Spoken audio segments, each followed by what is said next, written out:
16 থেকে 20 গ্রেডের একটা চাকুরির জন্য, একটা পিয়ন পোস্টের চাকুরির জন্য মানুষ নিজের ভিটা বাড়ি বন্ধক দিয়ে 10-15 লাখ টাকা ঘুষ দিতে রাজি থাকে। কিন্তু একজন পিয়ন তার ওই বেতন দিয়ে কোনোদিন তার সংসার ভালোভাবে চালাইতে পারবে না।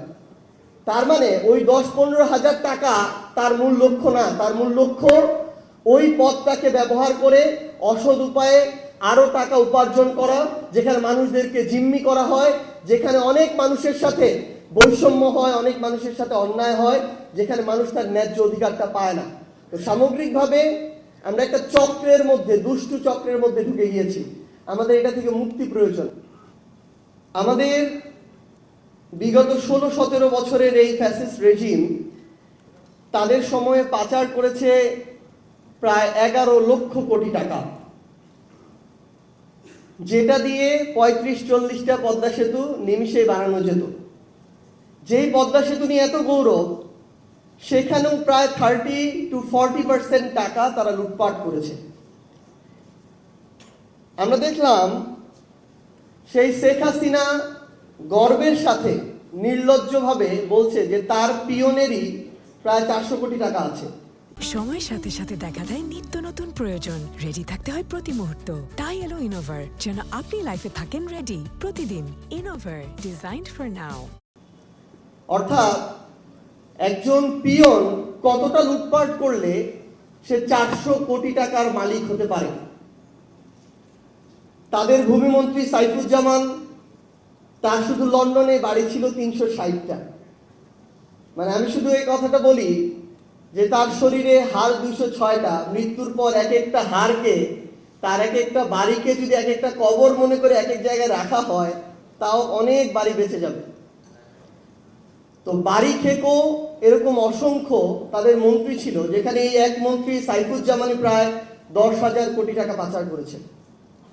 আপনি দেখবেন ভাইরা বলেছেন ব্যাংকিং খাত নিয়ে যে এক সালমান এফ রহমান প্রায় 7টা ব্যাংক থেকে 36,000 কোটি টাকা লুটপাট করেছে। এবং শেখ হাসিনার পরে 3-4টা মানুষ মিলে শেখ হাসিনার 3-4টা হাত হিসেবে পুরো বাংলাদেশকে এভাবে নিয়ন্ত্রণ করত, লুটপাট করত। তো আমরা যেটা এখন হয়েছে, বর্তমান সরকার থেকে শুরু করে টকশো টেবিল প্রত্যেকটা জায়গায় সমালোচনা এখন বিএনপির জায়গা থেকে যখন আমরা শুনি, তখন অন্তর্বর্তীকালীন সরকারের সবচেয়ে বেশি শুনি এবং সেখানে সমন্বয়কদেরকে টেনে নিয়ে আসা হয়। আমরা আমাদের জায়গা থেকে বর্তমান সরকারের সমালোচনাগুলো করি, কিন্তু আমরা যেন বিগত 16-17 বছরের যে এত বড় লুটপাটের রাজ্য, যেটার ফলে একটা গণঅভ্যুত্থান হতে হলো, হাজারের অধিক মানুষকে জীবন দিতে হলো, এত মানুষকে রক্ত দিতে হলো, আমরা যেন এই ইতিহাসগুলো যেন আমরা ভুলে না যাই, এই শোষণগুলো যেন আমরা ভুলে না যাই, এগুলো যেন আমাদের আলোচনায় আসে।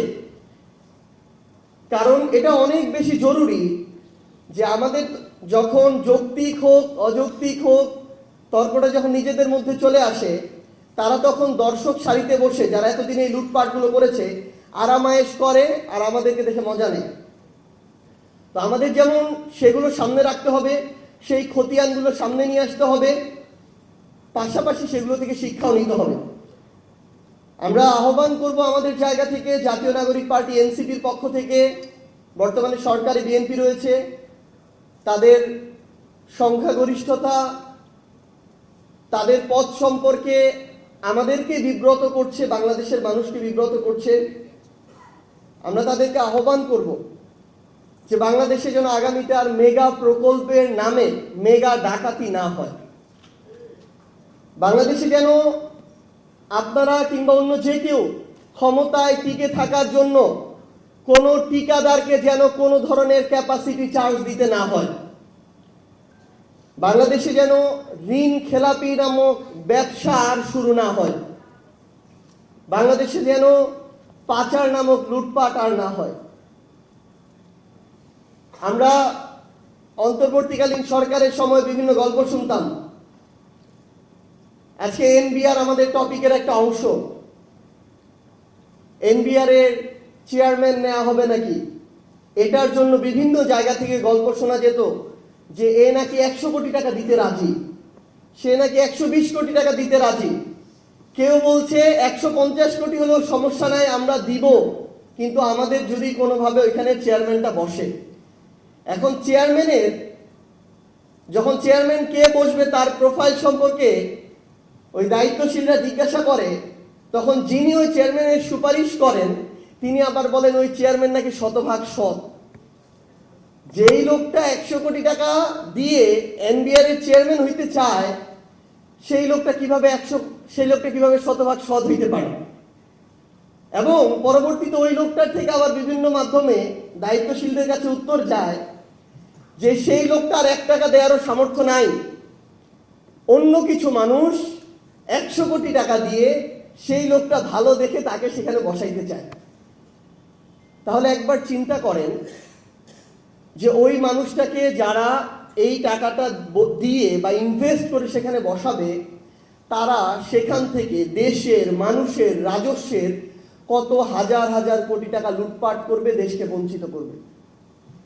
তো আমাদের এই ধরনের মধ্যবর্তী কিছু দালাল আছে, এই দালালদের থেকে দেশটাকে মুক্ত করাটা খুবই জরুরি। হাসনাত একটু আগে বলেছে এই যে আন্ডার টেবিল নেগোসিয়েশন, এভাবেই এই আন্ডার টেবিল নেগোসিয়েশন গুলো হয়। ভাইরা যেটা একটু আগে বললেন এখানে যে বাংলাদেশের যতটুকু রাজস্ব প্রয়োজন তার ধারে কাছেও যখন হয় না, তখন সরকারকে 2 মাস যেতে না যেতেই 50,000 কোটি টাকা ঋণ নিতে হয়। তো আমরা আমাদের জায়গা থেকে দিন শেষে আহ্বান করব যে আমাদের এই সামগ্রিক একটা সংস্কার দরকার। আমরা গ্রামে দেখি